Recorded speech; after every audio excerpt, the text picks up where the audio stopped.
Hi student. मैं अविनाश कुमार आप लोग का स्वागत करता हूं मैं अपने यूट्यूब चैनल में। तो चलिए आज हम लोग क्या पढ़ेंगे उसके बारे में जानते हैं।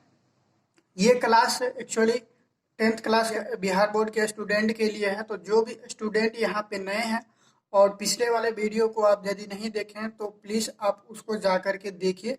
आपको लिंक नीचे डिस्क्रिप्शन बॉक्स में मिल जाएगा। हम लोग जो पढ़ने वाले हैं वो है त्रिज्यखंड और वृत्तखंड के क्षेत्रफल। ठीक है, त्रिज्यखंड और वृत्तखंड के क्षेत्रफल के बारे में पढ़ने वाले हैं और ये चैप्टर होगा 12.2 का चैप्टर होगा। ठीक है, उसके लिए हम लोग ये अभी थ्योरी पढ़ेंगे और इससे पहले हम लोग 12.1 का चैप्टर कंप्लीट कर चुके हैं। तो जो भी स्टूडेंट नहीं देखें तो उससे फिर से रिक्वेस्ट है कि आप पिछले वाले वीडियो को जरूर जा करके देखिए। तो चलिए आज का हम लोग लेसन स्टार्ट करते हैं और हम लोग आज थ्योरी पढ़ेंगे, त्रिज्यखंड के बारे में पढ़ेंगे और वृत्तखंड के बारे में पढ़ेंगे। 3-4 चीज़ें ऐसी है जो हम लोग को ध्यान रखना पड़ेगा। बस 3-4 चीज़ें हम लोग ध्यान रखेंगे और 3-4 फार्मूले हैं उसको हम लोग को याद रखना है और किस तरह से फार्मूले निकालते हैं उसको भी हम लोग देखेंगे। तो चलिए अभी हम लोग स्टार्ट करते हैं त्रिज्यखंड के बारे में। सबसे पहले वृत्त का त्रिज्यखंड हम लोग पहले भी पढ़ चुके हैं, थोड़ा सा इसके बारे में नॉलेज होगा और यदि नहीं पता है तो चलिए यहाँ पे हम लोग स्टार्ट करते हैं और आपको बताते हैं। यहाँ पर आप 3-4 फिगर देख रहे होंगे। यहाँ पे आपको ये पहला जो फिगर दिख रहा है इसमें आपको देखिए यहाँ से ये एक त्रिज्यखंड है। त्रिज्यखंड कहते किसको है? तो जब किसी वृत्त में दो त्रिज्याएं से जो घेरा बनती है उसे हम त्रिभुज क्या कहते हैं? त्रिज्यखंड कहते हैं। इस वृत्त में आप देख रहे होंगे कि यहाँ पे ये एक त्रिज्या है और ये यहाँ पे एक त्रिज्या है। ये दोनों त्रिज्याओं से जो बना क्षेत्रफल है इसी क्षेत्रफल को हम लोग क्या कहते हैं? त्रिज्यखंड कहते हैं। जैसे कि यहाँ पे आप देख पा रहे होंगे कि ये एक मैंने वृत्त बनाया था, पूरा पूरा वृत्त था, लेकिन यहाँ से हम जो त्रिज्यखंड जो ये देख रहे हैं आप, इसको यहाँ से हम लोग काट करके यहाँ से हटा दिए हैं तो ये इस तरह का आकार हो गया है त्रिज्यखंड का। तो यहाँ से यदि हम लोग त्रिज्यखंड किसको कहेंगे? यहाँ पे देखिए ए ओ बी और पी, ये त्रिज्यखंड हो गया। ठीक है, और इसको इस तरह से भी ले जा सकते हैं कि ए पी बी ओ, यानी कि इसको हम एक त्रिज्यखंड कह सकते हैं।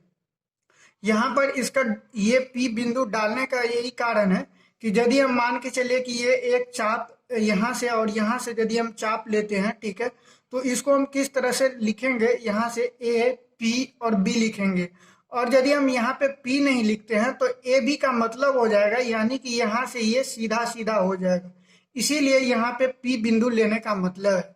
तो चलिए हम लोग देखते हैं कि त्रिज्यखंड, ये क्षेत्रफल हो गया मेरा त्रिज्यखंड और ये बड़ा वाला जो क्षेत्रफल जो बचा इसको भी हम लोग त्रिज्यखंड ही कहेंगे, क्योंकि इसका त्रिज्यखंड का परिभाषा ही होता है कि दो त्रिज्या से जो घेरा बनती है उसे हम क्या कहते हैं? त्रिज्यखंड कहते हैं। तो यहाँ पर आप देख सकते हैं कि ये भी दोनों साइड से त्रिज्या से बंद है तो इसको भी हम लोग त्रिज्यखंड कहेंगे और इसको भी त्रिज्यखंड कहेंगे, यानी कि जो भी दो त्रिज्या से घेरा बना उसको हम लोग क्या कह देंगे? सिंपल सी भाषा में त्रिज्यखंड कह देंगे। तो ये हो गया दीर्घ त्रिज्यखंड, इसको हम लोग क्या कह सकते हैं? दीर्घ त्रिज्यखंड, दीर्घ त्रिज्यखंड।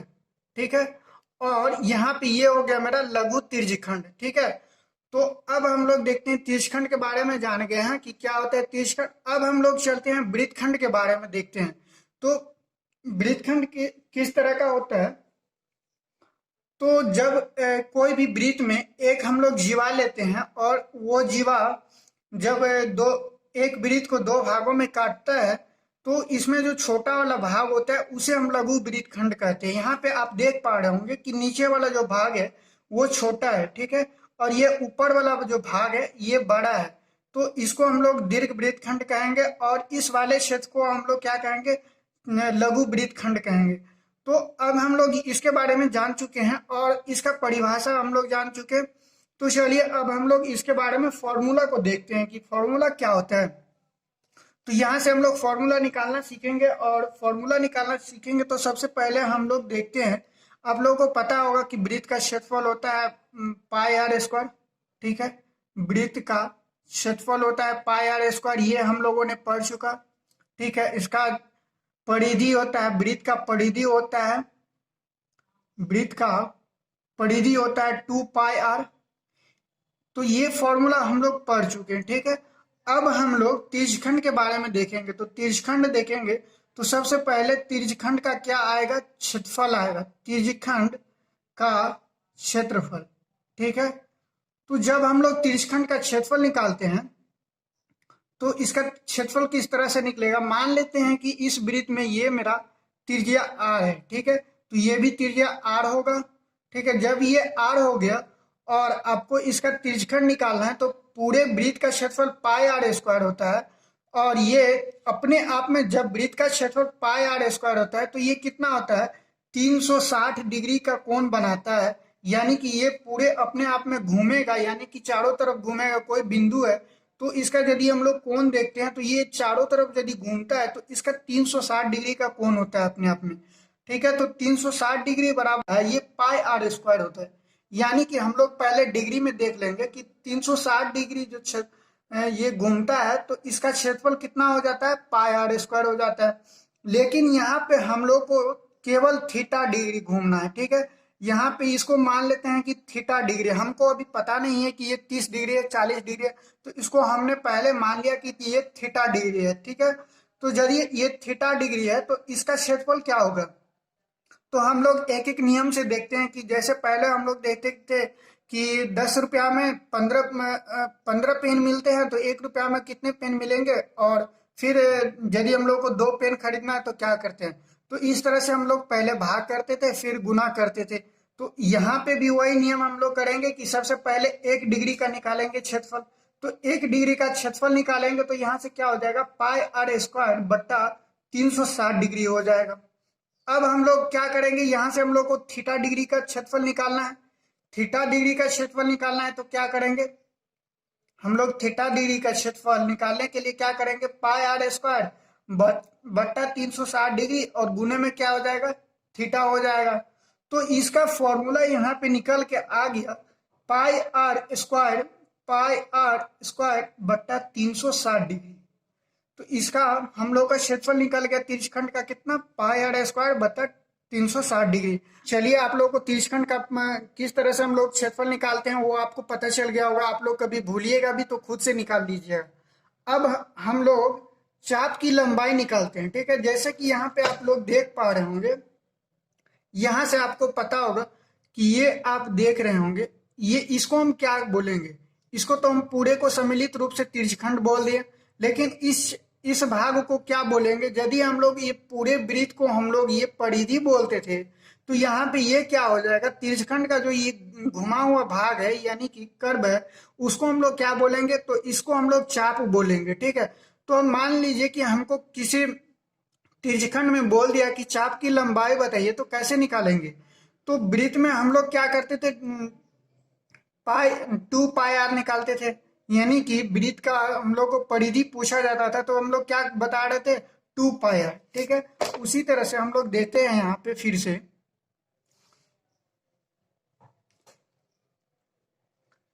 कि ये एक वृत्त है, मान लीजिए ये एक यदि वृत्त है और इसका यदि हम लोग को परिधि निकालना रहता है तो क्या करते थे, इसका यदि परिधि निकालना रहता था तो हम लोग 2πr करते थे।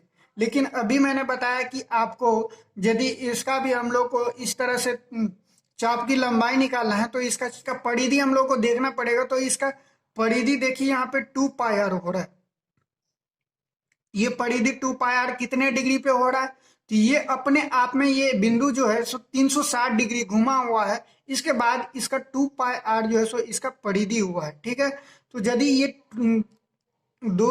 360 डिग्री बराबर यहाँ से 2πr हो जाएगा तो हम लोग को यहाँ पे 1 डिग्री का यदि निकालते हैं तो क्या हो जाएगा, 2πr और थीटा डिग्री यहाँ से मान लीजिए कि ये मेरा थीटा डिग्री है, ठीक है।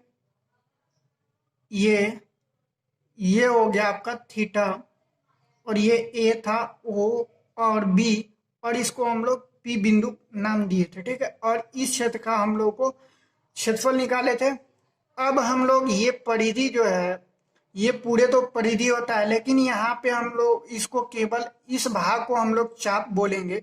तो चाप की लंबाई निकालने के लिए यहाँ पे हम लोग क्या करते हैं, चाप की लंबाई निकालने के लिए हम लोग ये वृत्त की परिधि का सहारा लेते हैं और ये अपने आप में 360 डिग्री घुमा हुआ रहता है।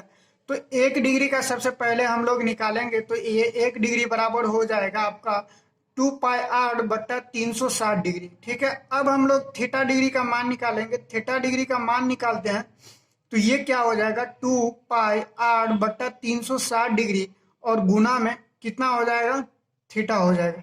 ठीक है, तो यहाँ से आप लोग देख पा रहे होंगे ये 2 से ये 360 कट जा रहा है और ये 180 बच रहा है।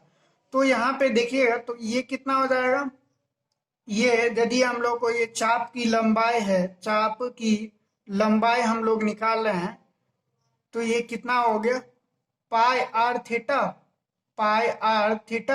कितना हो गया, 180 डिग्री। तो ये क्या हो गया, चाप की लंबाई निकल गया। इसी तरह से हम लोग आगे देखते हैं, चाप की लंबाई भी निकाल लिए। अब हम लोग क्या करेंगे, तो यहाँ से वृत्तखंड का क्षेत्रफल निकालेंगे, यानी कि इसका क्षेत्रफल और ये दीर्घ वृत्तखंड का क्षेत्रफल। तो इसको हम लोग किस तरह से निकालेंगे, मान लीजिए कि ये एक वृत्त है, फिर से ये एक वृत्त है और ये इसका सेंटर है और ये मान लेते हैं कि ये त्रिज्यखंड है। ठीक है, और त्रिज्यखंड में ये आपको दिख रहा होगा कि ये मैंने एक जीवा खींच दिया है, ये एक आपको जीवा लग रहा होगा यहाँ पे। और जब ये जीवा है और इस भाग का हम लोग को क्षेत्रफल निकालना है, ये भी तो एक वृत्तखंड हुआ। तो इस भाग का यदि हम लोग को क्षेत्रफल निकालना रहेगा तो किस तरह से हम लोग इसको निकालेंगे। तो सबसे पहले हम लोग क्या करेंगे कि ये वाला भाग का हम लोग ये जो त्रिज्यखंड है, ये त्रिज्यखंड का क्षेत्रफल लिखेंगे। ठीक है, और त्रिज्यखंड का क्षेत्रफल लिखेंगे और फिर इस वाले भाग को, यानी कि ये जो त्रिभुज है, इस त्रिभुज के क्षेत्रफल को हम लोग घटा देंगे तो क्या निकल जाएगा, वृत्तखंड का क्षेत्रफल निकल जाएगा। तो यहाँ पे हम लोग लिखते हैं वृत्तखंड का क्षेत्रफल बराबर। ठीक है, यहाँ पे हम लोग समझिए कि इसका ये लघु वृत्तखंड है, देखिए ये छोटा वाला भाग है, तो इसको हम लोग लघु वृत्तखंड का क्षेत्रफल बोल सकते हैं। ठीक है, तो यदि हम लोग इसको लघु वृत्तखंड का क्षेत्रफल बोलते हैं, तो किस तरह से निकालना है हम लोग को, त्रिज्यखंड का क्षेत्रफल माइनस किसका क्षेत्रफल, ये त्रिभुज AOB का क्षेत्रफल, ठीक है, तो यहाँ से त्रिज्यखंड का क्षेत्रफल क्या होता है, अभी हम लोगों ने निकाला πr² थीटा बटा 360 डिग्री इसका क्षेत्रफल होता है। अब माइनस हम लोगों को क्या करना है, त्रिभुज AOB का क्षेत्रफल करना है।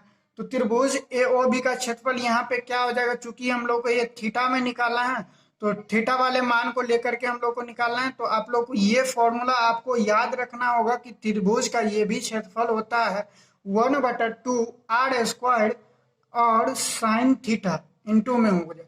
यहाँ पे आपको थीटा के बदले में यहाँ पे जो थीटा का कोण रहेगा वो आपको डालना है और फिर r² हो गया, या आपका ये त्रिज्या हो गया। ठीक है, तो ये आपको याद रखना है। और ये हो गया आपका क्या, ये हो गया लघु वृत्तखंड का क्षेत्रफल। अब हम लोग को ये लघु वृत्तखंड का क्षेत्रफल निकल गया। मान लीजिए कि ये मेरा वृत्त था और ये मेरा क्षेत्रफल निकल गया लघु वृत्तखंड का, लेकिन यदि इसका क्षेत्रफल हम लोग को पूछ देगा, दीर्घ वृत्तखंड का क्षेत्रफल हम लोग को पूछ देगा, तो हम लोग किस तरह से निकालेंगे। तो हम लोग सबसे पहले क्या करेंगे, यानी कि बड़ा ये जो देख रहे हैं वृत्त का क्षेत्रफल, यहाँ से यदि आप लोग देख रहे होंगे कि दीर्घ वृत्तखंड का क्षेत्रफल बराबर क्या होगा, दीर्घ वृत्तखंड का क्षेत्रफल यदि हम लोग निकालेंगे तो सबसे पहले हम लोग क्या करेंगे, वृत्त का क्षेत्रफल निकालेंगे। तो वृत्त का क्षेत्रफल क्या हो जाएगा, πr² होता है, आप लोग भी जानते हैं वृत्त का क्षेत्रफल, और माइनस में किसका क्षेत्रफल, ये जो आप देख रहे हैं इसका जो क्षेत्रफल यहाँ से निकलेगा, आपको पहले लघु वृत्तखंड का क्षेत्रफल निकालना पड़ेगा और फिर वृत्त का क्षेत्रफल निकालना पड़ेगा और उसमें से घटा देना पड़ेगा, यानी कि वृत्तखंड का क्षेत्रफल। ठीक है, तो इस तरह से यदि आप लोग वृत्त का क्षेत्रफल निकाल लीजिएगा और लघु वृत्तखंड का क्षेत्रफल निकाल लीजिएगा तो आपको ये दीर्घ वृत्तखंड का क्षेत्रफल निकल जाएगा। अब आप लोगों को समझ में आ रहा होगा कि किस तरह से फॉर्मूला निकालते हैं, किस तरह से फॉर्मूला बनाते हैं। तो आप लोगों को पूरा समझ में आ गया होगा कि फॉर्मूला रटना नहीं है, कि किस तरह से हम लोग फॉर्मूला को निकालते हैं वो आपको समझना है। आगे भी हम लोग इसी तरह से पढ़ते रहेंगे जो भी थ्योरी रहेगा। ठीक है, तो अब इसके बाद हम लोग आगे का चैप्टर पढ़ेंगे 12.2 है, जो कि आप लोग एनसीईआरटी मैथ का हम लोग यहाँ पे सॉल्यूशन करा रहे हैं। तो आप लोग रेगुलर वीडियो को देखिए, यदि समझ में आ रहा है तो लाइक कमेंट शेयर कीजिए।